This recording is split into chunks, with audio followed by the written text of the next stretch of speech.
primero quiero presentarme. Yo soy Lorena Cruz Bernate, docente de la Universidad del Valle, y mi especialización pues es en el área de la ornitología, el estudio de las aves.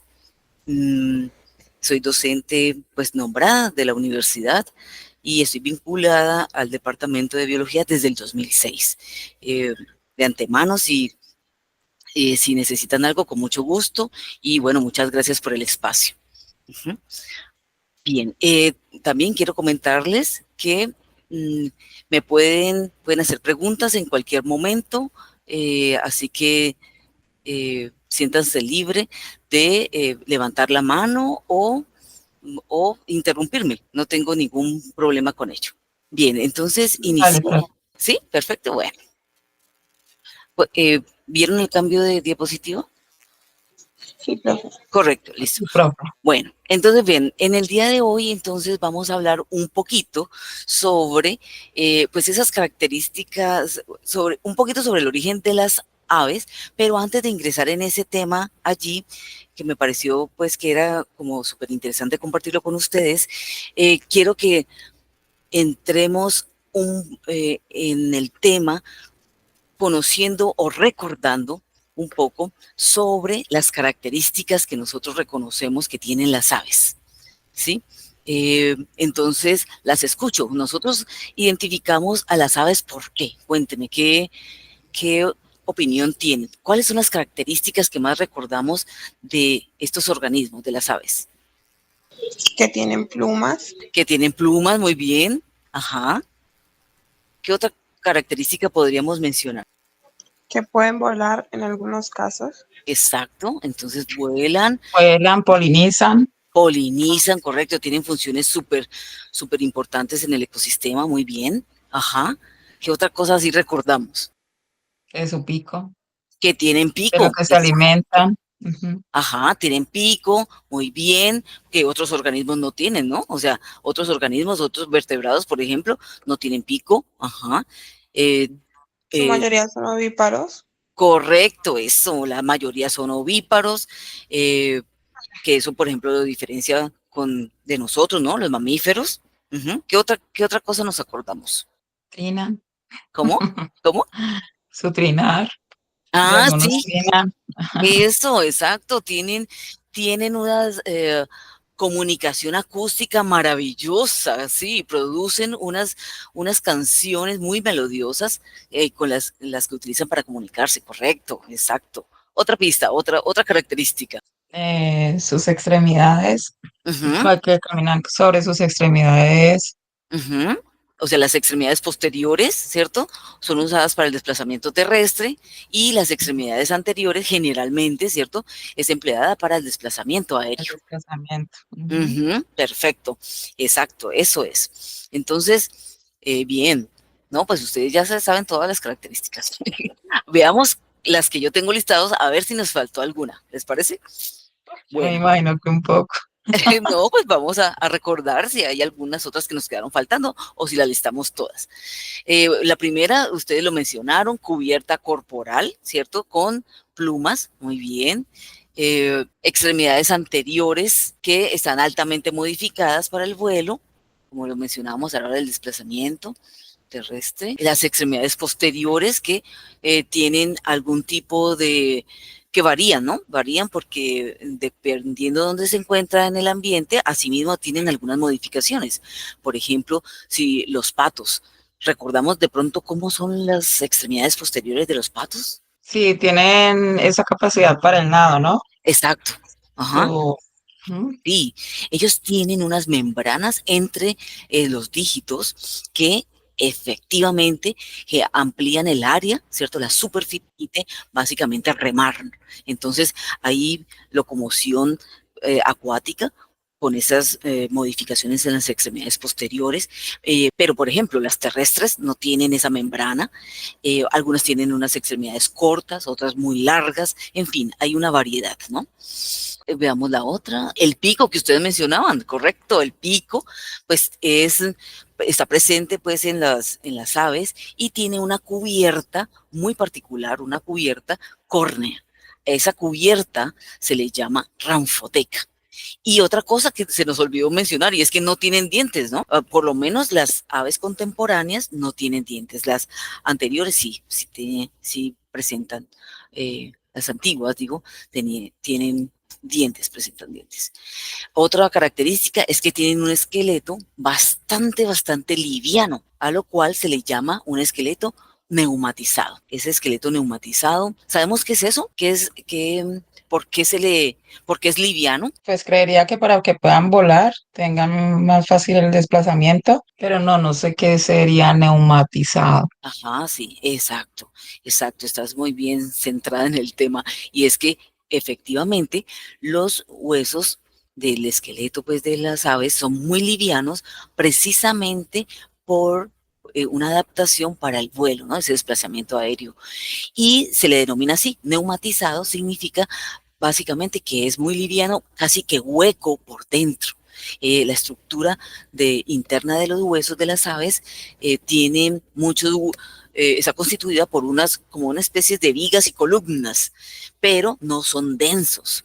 Tienen un espacio en el interior, lo cual le permite tener fortaleza en ese esqueleto, pero a su vez, como no está completamente lleno, denso de material óseo, sino que tiene unos espacios, pues eso le genera liviandad. Muy bien. La otra característica es que tienen un corazón con 4 cavidades. O sea, ¿por qué hacemos referencia a eso? Pues porque resulta que en los vertebrados, recordemos que el corazón eh, en algunos vertebrados no tiene 4 cavidades. Nosotros los mamíferos tenemos 4, ¿no? Y las aves también tienen 4, pero los reptiles ancestrales y los anfibios e inclusive los peces, pues su corazón no tiene 4 cavidades. Encontramos que pueden haber tan solo 2 cavidades, por ejemplo, en los peces, aurículas y ventrículo, 2 grandes regiones, en los reptiles 3, por ejemplo, 2 aurículas y un ventrículo en donde se mezcla la sangre, pero en el caso de las aves tenemos una división en los ventrículos, de tal manera que ya se evidencia 2 aurículas y 2 ventrículos. ¿Y por qué es eso completo? ¿Por qué es eso importante? ¿Ustedes saben? Recordemos por qué es importante tener 4, o sea, por qué mm, es esa característica importante comparado con con aquellos organismos que solo tienen 3 cavidades, 2 aurículas y un ventrículo en donde se mezcla la sangre. ¿Por qué será importante eso? Pues separaría las cámaras, pero no separa las cámaras. Profe, concepto interventricular, Ok. allí sería concepto Septo interventricular separado. hace referencia a esa sección compuesta por músculos, tendones, que separa a los ventrículos en 2 cámaras diferentes. O sea, que la separa en dos, una sola cavidad separada en dos, entonces ya tenemos 2 aurículas arriba y 2 ventrículos abajo, separados por ese septo, o sea, por una eh, pared, digámosle así, pared muscular y con tendones que separa el ventrículo en dos. O sea que tendríamos cuatro cavidades. Entonces, septo interventricular es como esa división que ya está presente y está completa, que separa al ventrículo en dos cavidades. Entonces, presencia, eh, esa presencia de 4 cavidades en el corazón es súper importante porque eso permite que la sangre que está con muchos residuos, ¿cierto? Con muchos residuos metabólicos, no se mezcle con la sangre que está muy oxigenada. Entonces, de esa manera, hay un circuito separado entre las, el circuito de la sangre que va hacia los pulmones, se oxigena y luego llega nuevamente al pulmón perdón, llega nuevamente al corazón y del corazón es bombeada hacia el resto del cuerpo. Y cuando se es bombeada al resto del cuerpo, pues ella entrega, ¿no? Oxígeno y nutrientes a todas las células. Y después de que ya ha entregado todo eso, pues es recogida, entonces es entregada por las arterias y es recogida por las venas, ya toda esta sangre sin tanto oxígeno, con muchos residuos del metabolismo, y llega al corazón, en donde luego De ahí es bombeada hacia los pulmones, en donde se oxigena nuevamente. Y bueno, pasa también por el riñón, en donde le quita algunos desechos metabólicos, pero se separan esos dos circuitos, básicamente, la sangre oxigenada y la sangre no oxigenada. Cuando hay esa separación de esos dos circuitos, pues es maravilloso porque se hace muy eficiente la entrega de sangre, digámosle, entre comillas, limpia y oxigenada, de aquella sangre que está ya con muchos residuos y con poco oxígeno. Mientras que si se tiene un corazón con un solo ventrículo en donde se mezcla, pues el bombeo va a llevar sangre mezclada. Entonces no va a ser tan eficiente. Bien. Ok, la otra característica que vamos a ver se denomina sacos aéreos. Los sacos aéreos son una adaptación que tienen las aves adicional y completamente diferente a los otros organismos. Por ejemplo, eh, la presencia de unas compartimentos. Ya más adelantico vamos a ver en detalle algunas de estas características. Bueno, son unos sacos anexos que tiene el aparato respiratorio de las aves y son fundamentales para precisamente que haya una buena captación de mucho aire, ¿no? Con mucho oxígeno y haya ese intercambio de oxígeno e ingreso de oxígeno hacia el torrente sanguíneo de las aves. Esos son, presenta sacos aéreos. Más adelantico les voy a mostrar una imagen, ¿listo? La otra característica es la endotermia. Recordemos que es endotermia. Es sobre la temperatura del cuerpo. Ajá. Uh-huh. Sí, endotermia quiere decir que puede mantener la temperatura corporal estable. ¿Y cómo se logra eso?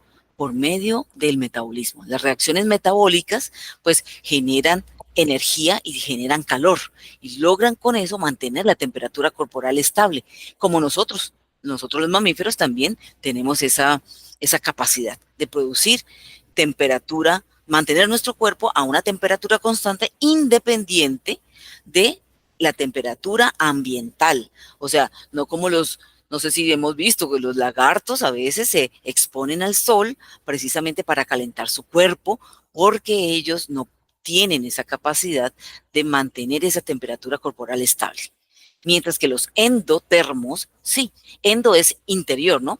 Endo, adentro, y termo, temperatura. O sea, que puede mantener la temperatura interna constante por medio de su metabolismo. Nosotros somos endotermos también.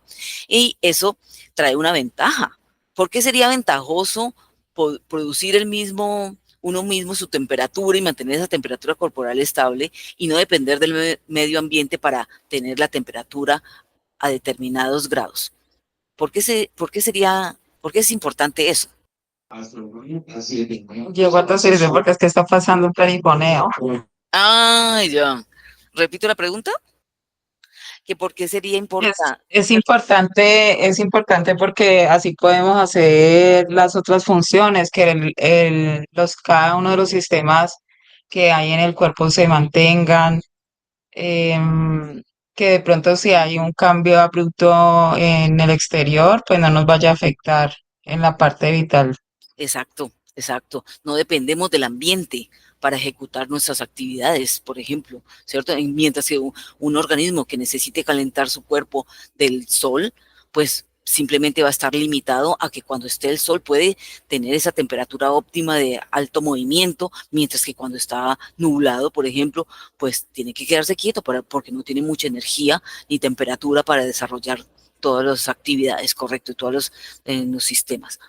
Bien, lo otro que ustedes mencionaban era que ponían huevos, ¿no? Oviparidad. Y exactamente, esta oviparidad trae consigo, pues en el caso de las aves, un gran desarrollo del cuidado paterno. Es decir, que tanto los padres, macho y hembra, pueden o dedican tiempo a las crías, ¿cierto? La participación de cada sexo depende de la especie. En algunas es 50-50, pero en otras puede ser favorecido o puede invertir, digámoslo mejor, puede invertir más un macho o pueden invertir más las hembras. Así que depende, pero existe ese cuidado. el cuidado paterno. La otra característica es lo que ustedes también mencionaban, esa comunicación tan melodiosa, ¿no? O sea, ese notable desarrollo de producción de sonido, o sea, desarrollo de fonación y comunicación acústica. Muy bien, la mencionamos casi todas. Bueno, entonces, eh, ya conociendo un poco de esas características, a mí me encantaría poder compartir con ustedes sobre lo que conocemos del origen de las aves, porque pues había mucha controversia antes sobre de dónde se originan exactamente las aves. Entonces, precisamente cuando uno está haciendo ese tipo de relaciones o ese tipo de eh, análisis sobre de dónde se originan, pues lo primero que uno hace es comparar con los organismos actuales. Por ejemplo, ¿en qué se parecen las aves actuales a aquellas aves a las aves actuales con otros organismos? Por ejemplo, con reptiles o con mamíferos, para mirar esas características, ¿cierto? A ver, ¿será que, digamos, esos son unos indicios de ese posible origen común, ¿no? Evolutivo. Entonces, allí es donde entramos a mirar que esas comparaciones nos permiten tener una aproximación a esas relaciones filogenéticas de las aves, comparándolas a ellas con los actuales. Por ejemplo, cuando comparamos las aves con, eh, los reptiles, encontramos, hay bastantes características comunes. La cavidad pleural, o sea, la cavidad en donde está la articulación con las extremidades posteriores, es muy similar a los reptiles, lo mismo que reptiles y aves ponen huevos, ¿cierto? Tienen un desarrollo de un huevo en el hábitat terrestre, también tienen plumas, bueno, las aves tienen plumas, pero me dicen, no, pero los reptiles no. Pero resulta que el desarrollo de las plumas es muy similar al desarrollo de las escamas en los reptiles. Y recordemos que que las aves también tienen escamas, ¿sí? En las extremidades posteriores, ¿no? Tienen escamas. Y tanto las escamas como las plumas tienen ese mismo origen que en los reptiles, en aves y en reptiles. Ahora veamos en qué se parecen las aves a los mamíferos, qué características. Por ejemplo, endotermos, ya sabemos, ¿no? Nosotros somos endotermos, las aves también. Tenemos 4 cámaras, un corazón de 4 cámaras en el caso de los mamíferos y las aves también. Es decir, que si tenemos 4 cámaras, tenemos una circulación doble en donde separamos la sangre oxigenada de la no oxigenada. Y también, entonces, resulta que la presencia de vuelo. ¿Cuáles mamíferos tienen vuelo, eh, muchachos? ¿Cuáles mamíferos tienen vuelo? ¿El murciélago? Correcto, ajá, los murciélagos entonces tienen vuelo activo, igual que las aves, y resulta que hay algunos mamíferos que también ponen huevos, como los que vemos ilustrados allí, el ornitorrinco y este taquiglosus que pues es un espinoso. Ahora entonces vimos que tanto tienen algunas características parecidas a mamíferos, también tienen unas características parecidas a los reptiles. Cuando se examina en detalle las características en común con los reptiles, encontramos una gran lista y quiero mostrárselas. La primera de ellas es que tienen un cráneo que se encuentra articulado al cuello, ¿cierto? Con un solo cóndilo occipital. Ya lo vamos a ver. ¿Qué es eso? Pues es esto que tenemos aquí. Es decir, el cráneo está articulado al resto, ¿cierto?, de la columna por medio de una sola estructura ósea que la vemos, ay, no sé cómo señalar acá. Vemos allí, se dice single occipital condyle, el cóndilo occipital, y es diferente a lo que ocurre pues con otros organismos. Entonces, esas son características similares con los reptiles. Eso también le da algo de gran movilidad. Otra de las características es que tiene en la mandíbula eh, compuesta por varios huesos, como está subrayado allí, Presenta además un solo huesecillo en el oído interno. ¿Nosotros cuántos huesecillos tenemos en el oído interno? No sé. Ok, nosotros tenemos tres, ¿recuerdan? En el oído interno, el yunque, pistas, el estribo y el martillo. Tenemos esos tres. Resulta que las aves solo tienen uno. Entonces es diferente a los mamíferos, pero es común con los reptiles. ¿Sí? Otra característica es que en alrededor del ojo, eh, no sé cómo señalar, qué pena, pero alrededor del ojo ven ese anillo que tiene esas estructuras oscuras, allí como se ve que muy redondo. Ese es un anillo esclerotizado, es decir, está hecho de muy que le permite, eh, mm, digamos, como posicionar al ojo y tenerlo firme. Y es una característica común que también pues, presenta las aves con los reptiles. Voy a mirar si puedo a mirar el puntero. Ajá. A ver si puedo visualizarlo. No sé si ahí, eso es. Ahí logra. Esa es. Ujú. Bueno, gracias por la paciencia. Bueno, entonces este anillo es un anillo ocular que es bastante rígido y pues tiene esas características pues anatómicas que le permiten sostener el ojo. Otra característica es el hueso pleuroesfenoides, que es básicamente eso. Es simplemente que el hueso está muy alargado en la zona lateral del cráneo de las aves. Bien. Otra de las características es que básicamente no tienen unos talones como nosotros, sino que se les llama un talón entre los tarsos, entre los huesos de esas extremidades. Huesos neumatizados, que ya vimos que era, ¿cierto? Y lo que se denomina procesos uncinados, que son unas prolongaciones, miren esas prolongaciones aquí, blancas, acá, esas prolongaciones de las costillas. Son prolongaciones óseas que tienen las aves y que también tienen algunos reptiles que hace que se conecte, miren, se conecte una costilla con la siguiente. O pueden a veces ser tan largos que se puede conectar esta hasta la otra, no la siguiente, sino la otra costilla. Eh, yo les pregunto, ¿ustedes creen que cuál puede ser esa función de esas estructuras allí que se llaman procesos uncinados, esas prolongaciones? Para cuando abren las alas, Puede ser, ajá. ¿Y qué pasa cuando se abren las alas? ¿Qué crees tú? hay un desplazamiento más largo del sistema óseo. Ujú. Y cuando extiende El las alas, desplazamiento no se alarga. Ujú. ajá, ajá, muy bien, muy bien. Y eso que para qué sería, o sea, lo extienden y entonces, ¿qué hace esa estructura? ¿O qué pensaríamos que puede hacer esa estructura? ¿Sostenerla? Ujú, la flexibilidad y que las otras partes no se vayan a lastimar, Ajá, creería, ¿no? exactamente. Imagínate que cuando hay el vuelo, ellas, claro, extienden las alas muy amplio y también hacen unos movimientos hacia la parte central, o sea, el aleteo hacia abajo, pues va con mucha fuerza.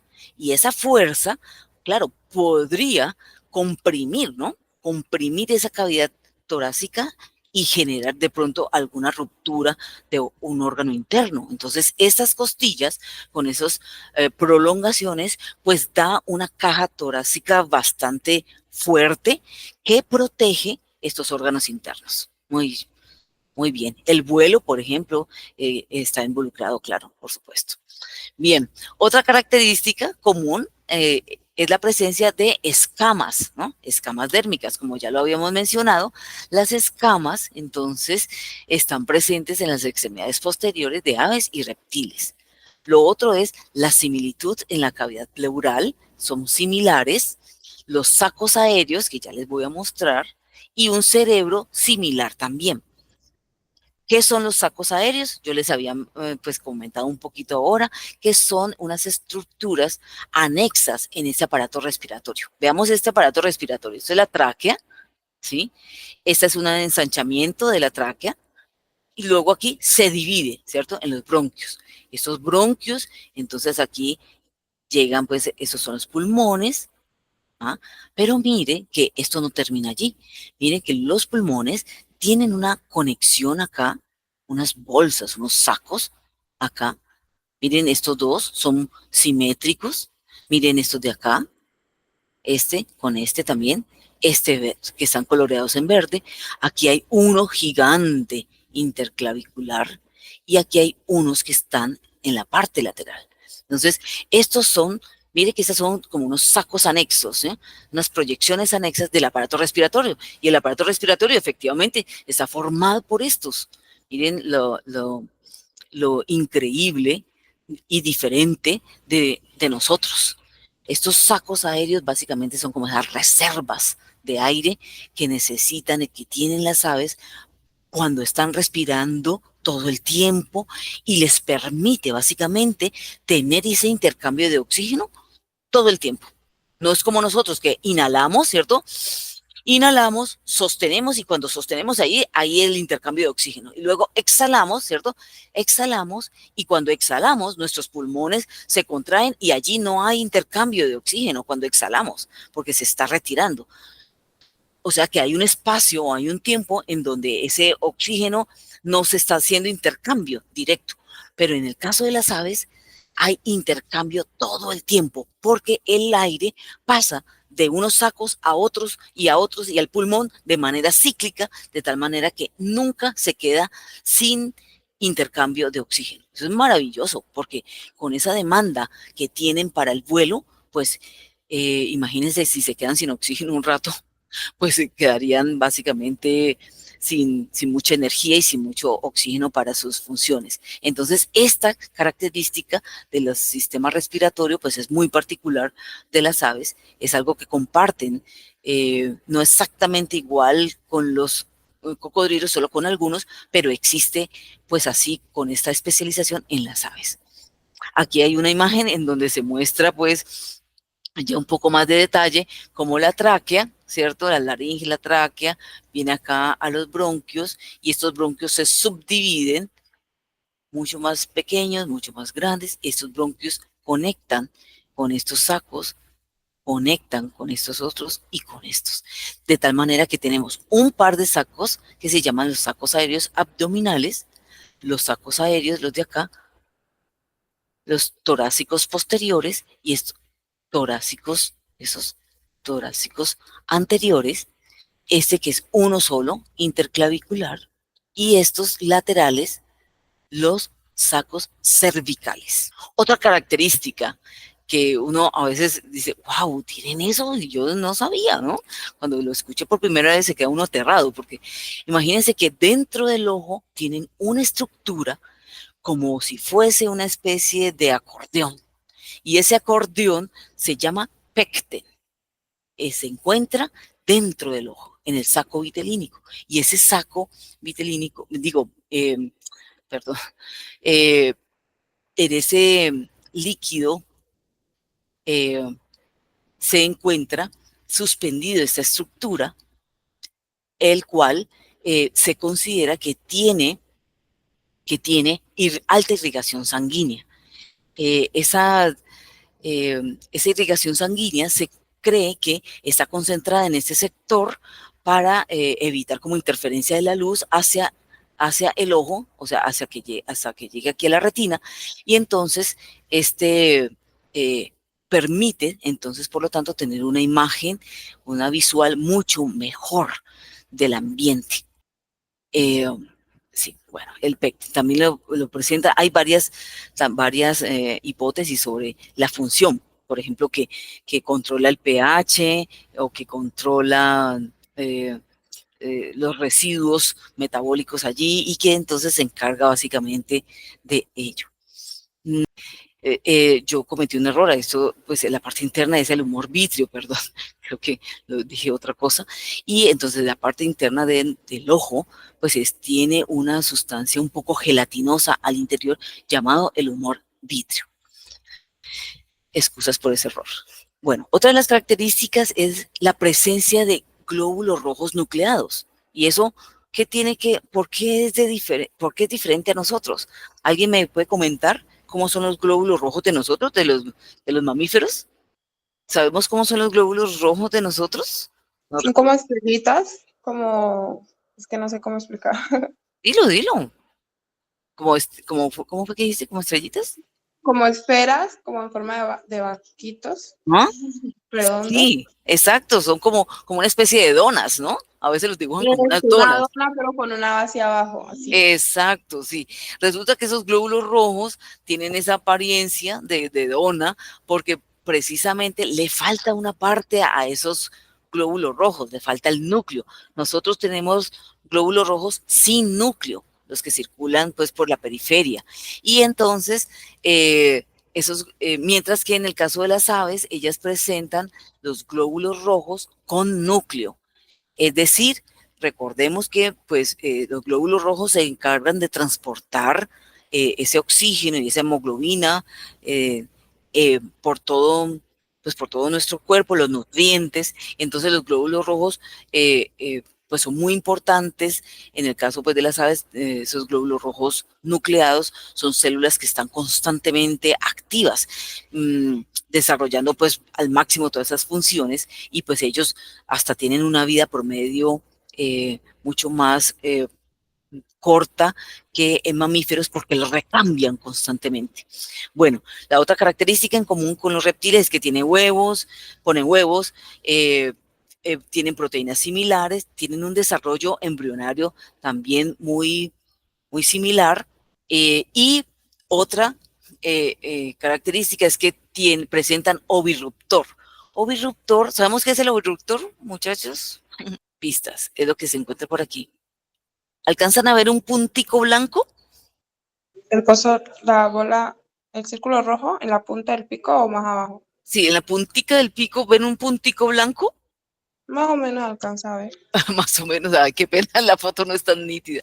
Bueno, ok, allí hay un puntico blanco en donde es veamos si en esta foto se puede ver un poquito más. Miren aquí.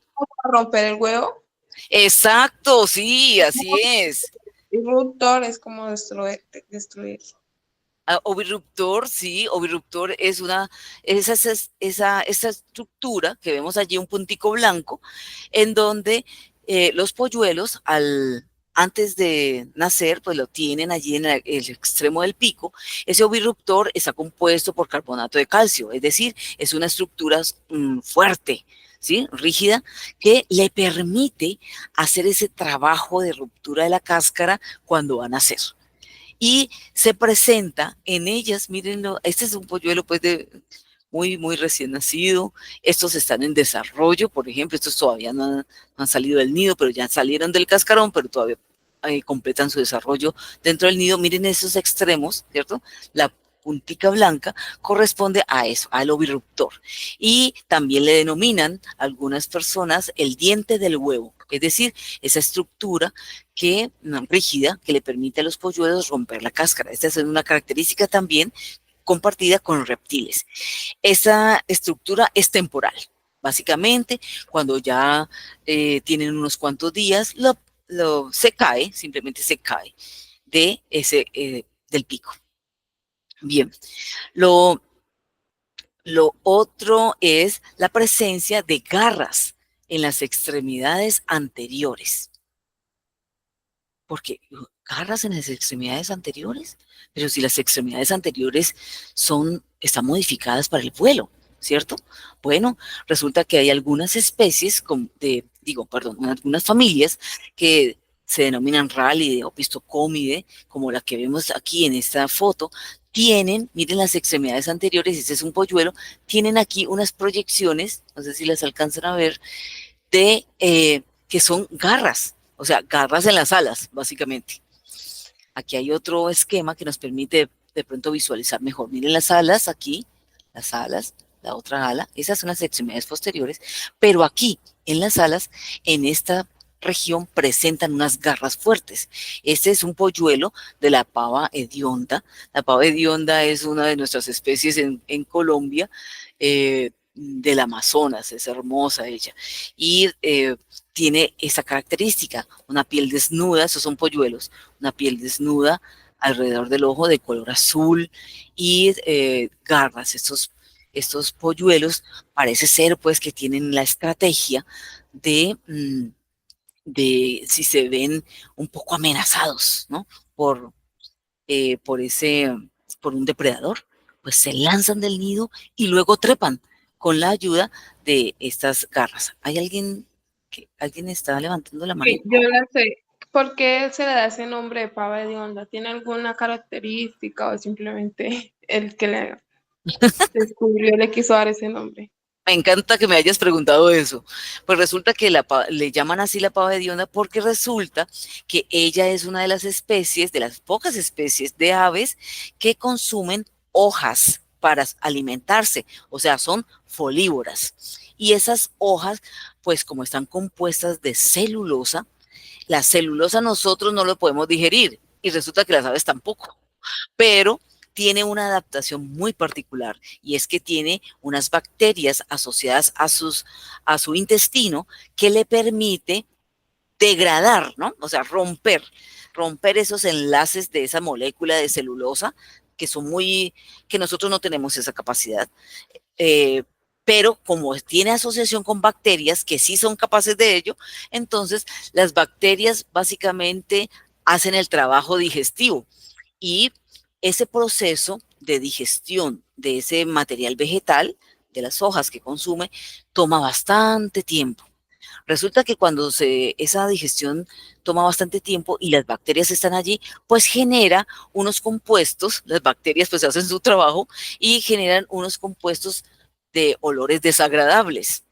Entonces ella pues eventualmente emite, ¿cierto? O tiene esa fragancia un poco fuerte de la fermentación de producto de sus bacterias en el intestino. Entonces, por eso se le llama la pava hedionda. ¿Es claro? Sí, profe, muchas gracias. Buena historia. Bueno, con gusto. Listo. Bien. Ok, entonces, bueno, entonces ya tenemos que vimos 18 diferencias, perdón, similitudes, 18 similitudes de las aves con los reptiles. Entonces hubo mucha investigación, ¿no? Investigación sobre ello, para identificar, entonces, bueno, entonces, ¿de dónde es que vienen las aves? Pues hay algunas eh, similitudes con los mamíferos, son endotermas, ¿cierto? Tienen sistema doble, pulmonar, corazón con 4 cámaras, los reptiles son ectotermos, esa es una diferencia con los reptiles. Los reptiles no tienen 4 cámaras, sino 3. Entonces, a pesar de que hay estas diferencias, encontramos 18 similitudes que las vimos, ¿cierto? Eh, pero todavía no era claro, porque resulta que eh, esos registros fósiles de las aves al principio fueron muy difíciles de encontrar debido a que pues la fosilización requiere de varias cosas. Por ejemplo, de que los organismos no queden expuestos a la degradación del ambiente. Es decir, que haya una preservación inicial y que generalmente queden básicamente como sepultados, ¿cierto? Sepultados de repente y eso permite entonces que se ocurra la fosilización. Pero resulta que las aves, algunas son acuáticas y como son tan livianas, flotan. Entonces quedan fácilmente detectables por aquellas carroñeras o las que son terrestres y que están en los bosques, por ejemplo, pues con esa alta biodiversidad, por ejemplo, que tenemos, entonces, pues la degradación la degradación es rápida y entonces se disminuye la probabilidad de que se quede sepultada y no se degrade, sino que haya alta degradación, entonces se disminuye la probabilidad de fosilización en ellas. Entonces, esas eran, pues, o esas son algunas de las aspectos de las aves pues que no permitía básicamente encontrar como muchos registros fósiles. Pero hasta que llegó un hallazgo increíble.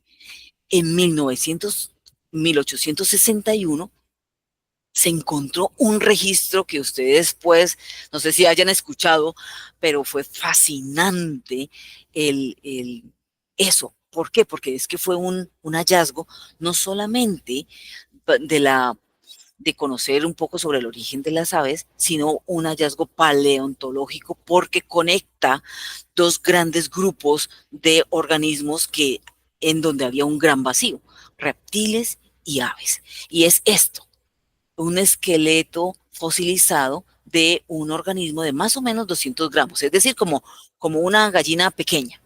Eh, Databa de 150 millones de años, o sea, a nivel del Jurásico. Y fue crucial para el registro fósil de aves. ¿Qué apariencia tenía? Parecía un reptil, ¿cierto? Porque tenía una cabeza grande con dientes, una cola larga, pero además tenía plumas y unas alas desarrolladas. ¿En dónde fue encontrado? En Alemania Occidental, en una cantera de caliza litográfica en Alemania. Veamos cómo luce esa imagen de ellos. Aquí está. Miren, esto. Una cabeza grande, con dientes. Aquí había unas líneas blancas. ¿Sí las observan? Unas líneas blancas con dientes. Miren, un cuello largo, ¿cierto? Una cola inmensa, miren, larga, larga.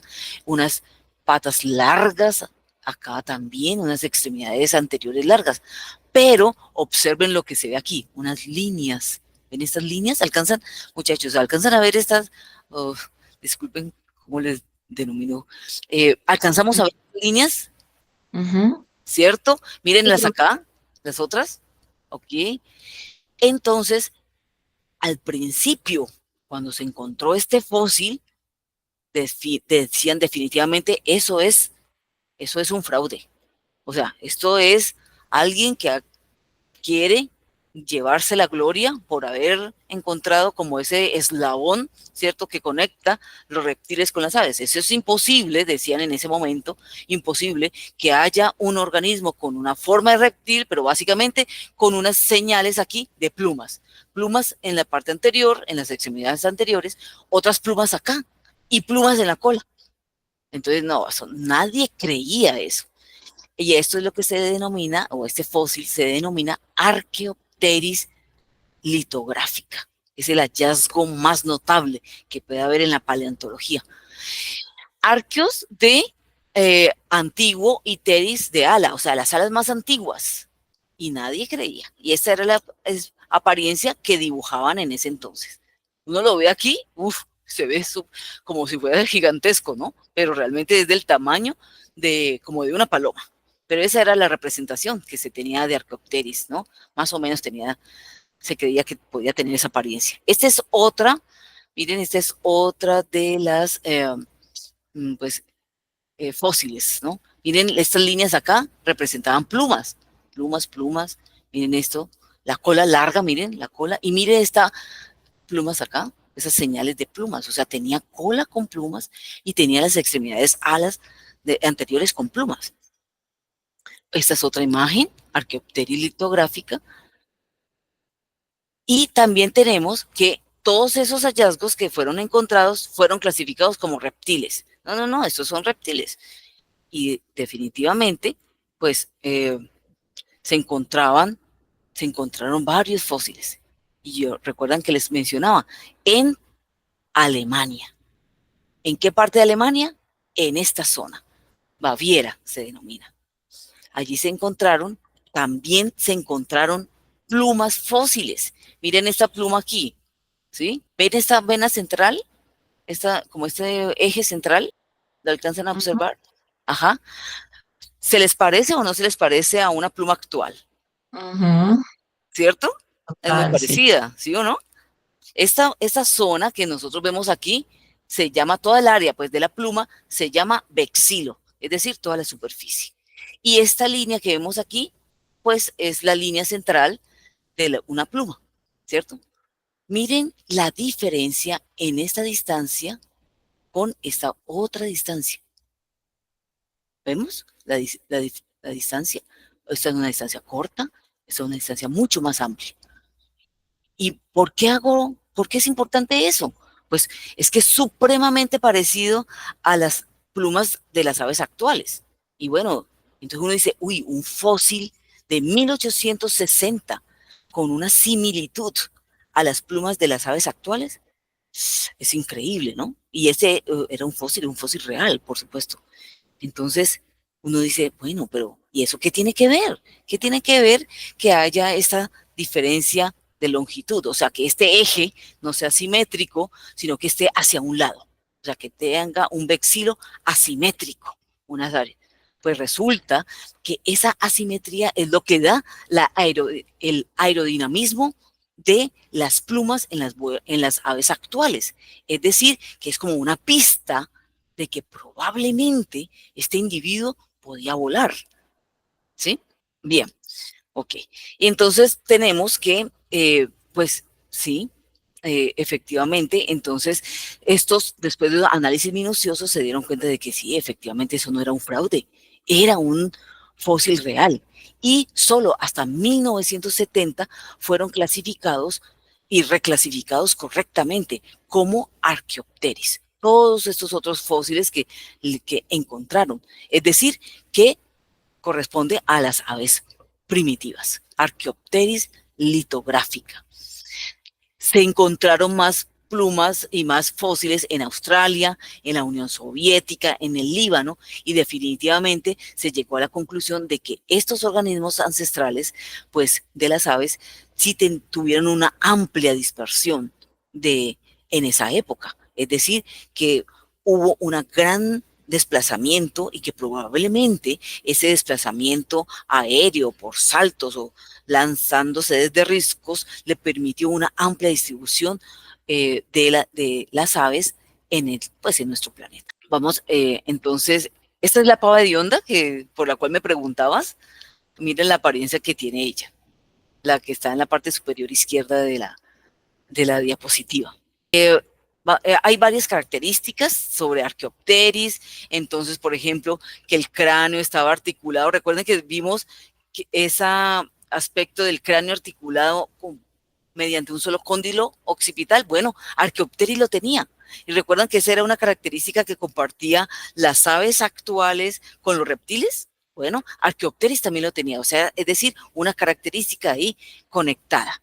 Mandíbulas con dientes, pues similares. Entonces, Archaeopteris tenía características de reptiles y características de aves en un mismo organismo. Entonces, eso es lo interesante. Mandíbulas con dientes, también tenían una larga columna con vértebras, un cuello con muchas vértebras. No tenía procesos uncinados. ¿Recuerdan que esas conexiones de las costillas de unas con otras no tenían como la mayoría de los vertebrados, de los reptiles, que no tenían? Una fúrcula hipertrofiada, o sea, fúrcula o este hueso acá, adelante, acá, hipertrofiado, es decir, con gran desarrollo, hiper es mucho, con gran desarrollo, y quilla, esta parte de acá, ausente. Recuerden la pechuga, ¿no? Cuando uno está mirando el esqueleto de las aves o de la gallina, ¿no? Que tienen una estructura en esta parte ventral que así prolongada, es lo que se llama la quilla, que le permite el anclaje de músculas, ¿no? Cuando uno está mirando una pechuga, entonces esa proyección no la tenía, que corresponde a una característica ancestral, mmm, más no moderna como en las aves. Lo otro, miren la belleza. Resulta que la cola tenía plumas, sí, efectivamente, plumas en cada una de las vértebras, ¿sí? Entonces tenía una cola larga con un par de plumas en cada una. ¿Cómo son nuestras aves modernas? Tienen todas las plumas en una sola parte central, final, que es pues el pigostilo, porque ya no tienen una cola tan larga como lo tenían pues los antiguos reptiles o los reptiles en general. También estas plumas de las extremidades anteriores tenían un número similar a las plumas, el número de plumas que tienen nuestras aves actuales. Entonces, bueno, muchos indicios dieron, muchos aspectos dieron indicios a que las aves efectivamente provienen, ¿cierto? Su origen es de los dinosaurios. Vamos a saltar un poquito aquí. Yo quiero mostrarles acá esto. Entonces vienen de esos, o sea, básicamente vienen de los reptiles, ¿no? Del origen de las aves. Resulta que encontraron, entonces unos decían, no, eso no, eso tan, habían pues personas escépticas, pero resulta que siguieron analizando los hallazgos y miren esta belleza, lo que encontraron. En un fósil de pluma, en el extremo distal de la pluma, en este extremo, hicieron unas muestras y unos análisis con microscopía óptica de avanzada y encontraron estas formas. ¿Y qué es eso? Bueno, esas son células que producen melanina. ¿Cómo se llaman las células que producen melanina? Melanosomas. Y bueno, y entonces alguien dice, bueno, ¿y qué pasa? Pues sí, produce melanina. Pues lo que pasa es que no se sabía, por ejemplo, el color que podían tener las plumas de estas aves antiguas de Archaeopteris, y tampoco se sabía entonces el color, y ya al saber que tenían melanosomas, o sea, que producían melanina, también nos da otra pista. ¿Cuál pista? Pues resulta que cuando se produce melanina, también se produce de manera simultánea queratina en esas células.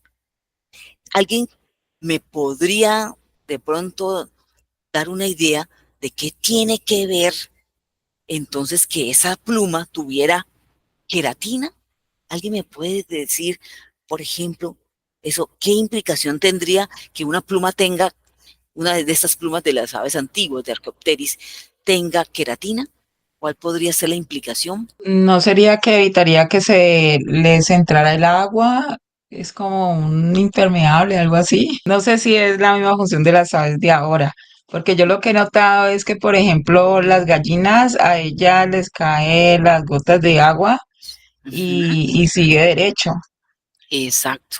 Allí esa observación que tú has tenido corresponde a mm, una producción de una glándula que está cerca a la cloaca, una glándula que produce unas sustancias lipídicas, la glándula uropigial. Exacto. Las gallinas, y bueno, en general todas las aves, producen, la mayoría, producen esta secreción de esta glándula y esparcen con su pico sobre las plumas y es lo que la hace impermeable, lo que tú has visto. Correcto, ajá. Pero esa es producción de la glándula uropigial. Y claro, lo aplican encima de la pluma y la hace impermeable. Ok. Pero ajá, recordemos la queratina en nosotros, ¿dónde está? Nosotros tenemos queratina. ¿En el cabello? No, en las uñas. Exacto, exacto también. Ajá, En las uñas. Lo hace no, resistente. exacto, muy bien también, exacto, eso es. Resulta que esa queratina es es producida, ¿cierto?, por las células, pero luego esas células, cuando ya acumulan mucha queratina, pues ya se vuelven unas células muertas que generan este tejido que nosotros podemos observar en nuestras uñas, nuestro cabello, que es un tejido, ha sido producido por las células, pero son ya células muertas, ¿no? Y le da fuerza, ¿no? Entonces, al encontrar esa queratina en las plumas, pues nos da indicios de que esas plumas de esas Archaeopteris de las aves antiguas eran fuertes, ¿sí? ¿Y qué pasa que sean fuertes? A ver, ¿qué creemos qué pasa con que sean fuertes esas plumas? Para defenderse, Puede ser, ¿para qué otra, por ejemplo? para trepar, no sé.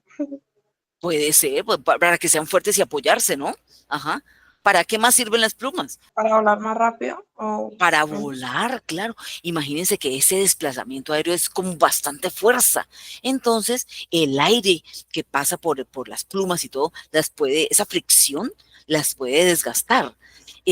No sé si ustedes han notado, ustedes han llegado a notar bien, pues, como las plumas de las alas de las gallinas y las plumas que tienen en el cuerpo. ¿Son iguales o diferentes? Las plumas de la cola y de las alas son muy, muy similares a las plumas del cuerpo, o sea, a las del pecho, del abdomen Son o más de la... grandes. Diferentes para mí. Son Sí, más, son más largas y se les ve más fuertes. exacto, ajá, son más fuertes. Precisamente las plumas de, de la cola y de las alas son más fuertes porque están involucrados directamente con sostener el ave en vuelo. Y entonces, eh, ellas, esa resistencia, esa fortaleza, pues contribuye a un buen desplazamiento, mientras que las corporales son más pequeñas, ¿cierto? Más suaves, creo, ¿sí o no?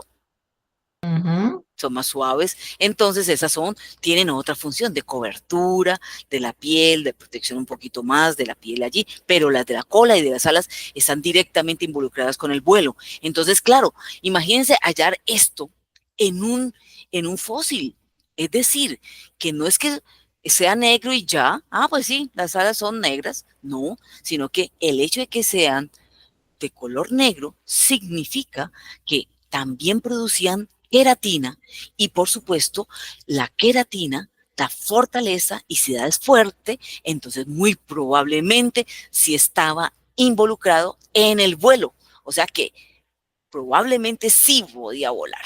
¿Ya? Entonces, eso es lo fascinante con microscopía óptica, imagínense, de microscopía pues avanzada para a ver, ok.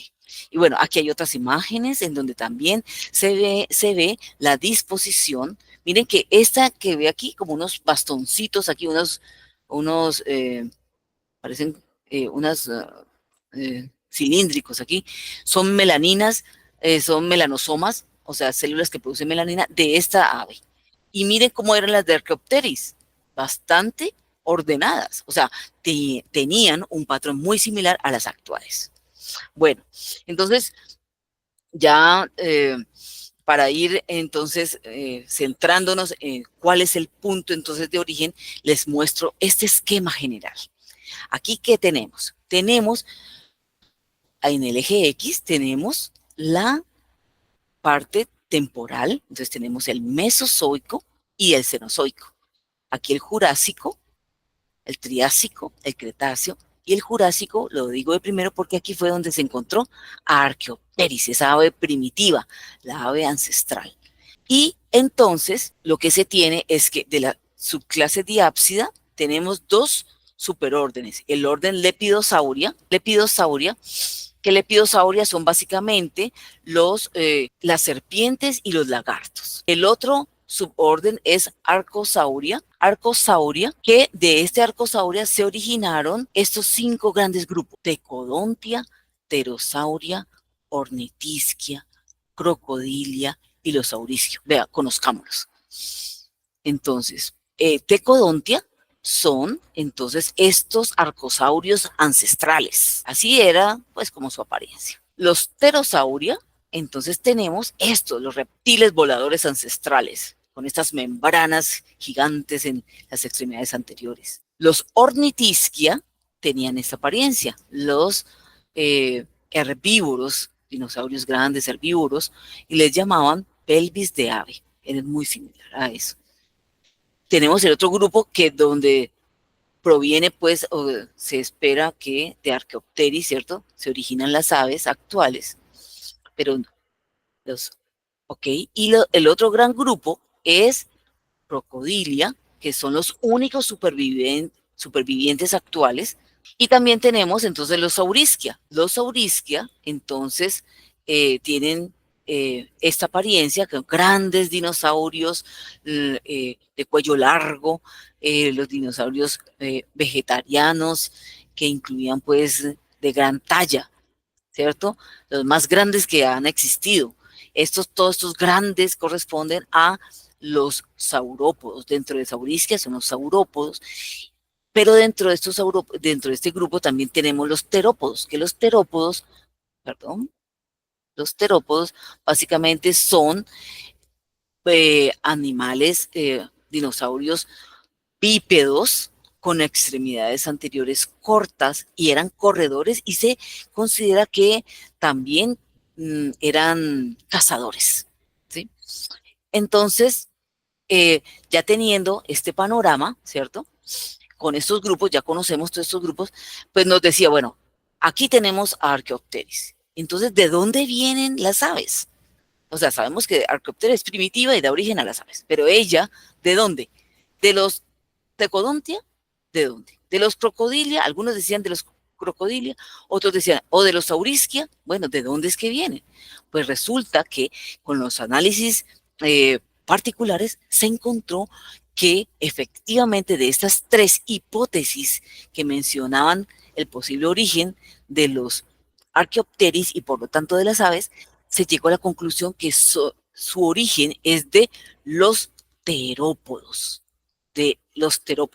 Y entonces quiero que veamos un poquito sobre cómo entonces es ese origen de los terópodos. Básicamente esa es la conclusión. Las aves se originaron de reptiles ancestrales llamados terópodos. Aquí tengo algo para mostrarles. Permíteme un momento. Yo intento hacer esto. Les pido un momentico mientras yo busco aquí un video que tengo para mostrarles. Allí pueden ver mi pantalla. Sí, profe. ¿Ven el video? Yo no, No, profe, no, se no. muestra la diapositiva. Voy a dejar de compartir, ¿cierto? Esta es la espoleta de un Tyrannosaurus rex.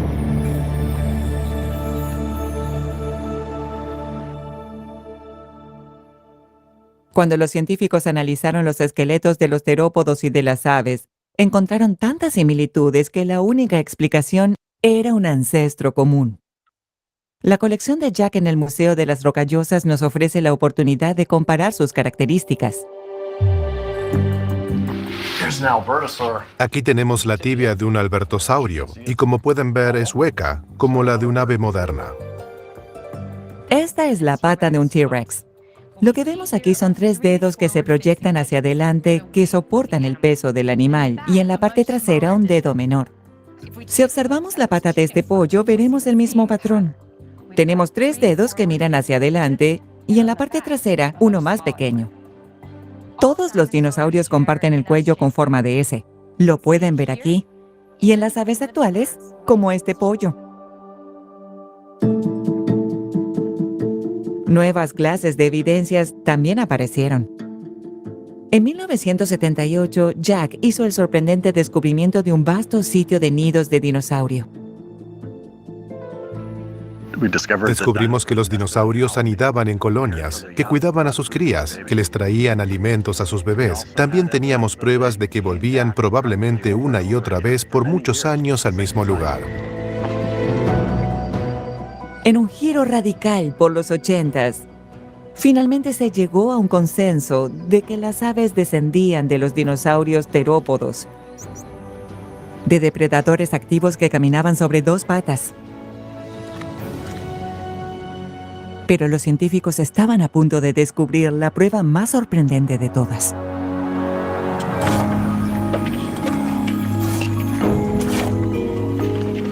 A mediados de los 90, unos granjeros del noreste de China comenzaron a desenterrar dinosaurios de 120 millones de años. Y estos fósiles habían preservado sorprendentes detalles. En 1996 estaba en primer año como estudiante de grado en mi primera reunión científica. Estaban pasando fotos de este dinosaurio. Este terópodo del tamaño de un pollo llamado Sinosauropteryx, que no tenía escamas. Estaba cubierto por una especie primitiva de plumas.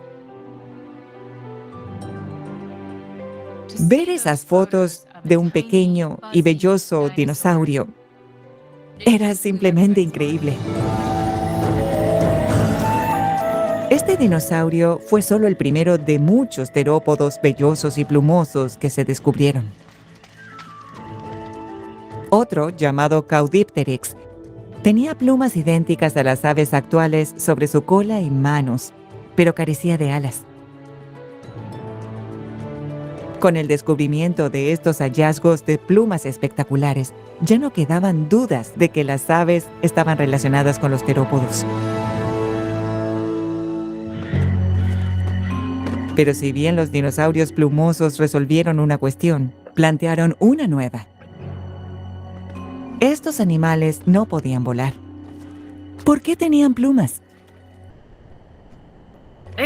Se había asumido por mucho tiempo que las plumas habían evolucionado para el vuelo. Pero lo que habíamos hallado era que claramente las plumas precedían al vuelo y que habían surgido para otro fin. Entonces, ¿por qué evolucionaron las primeras plumas? Eso es difícil de decir, solo en base a las pruebas fósiles. Pero las aves actuales pueden darnos algunas respuestas. Las plumas brindan aislamiento.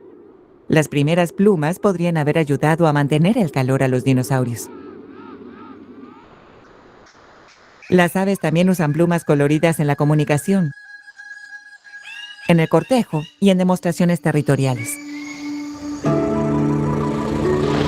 Los dinosaurios podrían haber usado las plumas de la misma manera. Las plumas probablemente jugaron diferentes roles al principio y luego fueron modificadas para el vuelo. La modificación de una estructura existente para un uso nuevo se llama coopción. Es una manera común por la cual evolucionan nuevas estructuras y habilidades. Las alas son miembros superiores modificados que antes fueron usados para agarrar y alimentarse. Igual que las patas de los animales terrestres, son aletas modificadas. El caparazón de la tortuga es una caja torácica modificada. Entonces, la coopción de las plumas para el vuelo les permitió al Archaeopteryx y a sus parientes levantar vuelo. Y otras características también evolucionaron. Cuando observamos la evolución después del origen del vuelo, vemos muchas características de las aves actuales que se acumulan gradualmente, pero no en una secuencia simple y lineal. Como otros dinosaurios, esta ave del tamaño de un cuervo tenía largas garras en su mano. Pero como las aves actuales, tenía un pico sin dientes y una cola corta y huesuda. Si bien esta especie era dentada, los huesos de sus manos estaban parcialmente unidos para formar un ala más fuerte. Y esta ave tenía un gran esternón para alojar fuertes músculos de vuelo, como las aves actuales. Pero también tenía dientes. No encontramos formas que sean estrictamente intermedias entre el Archaeopteryx y las aves actuales. Encontramos una diversidad de formas que no podríamos haber anticipado.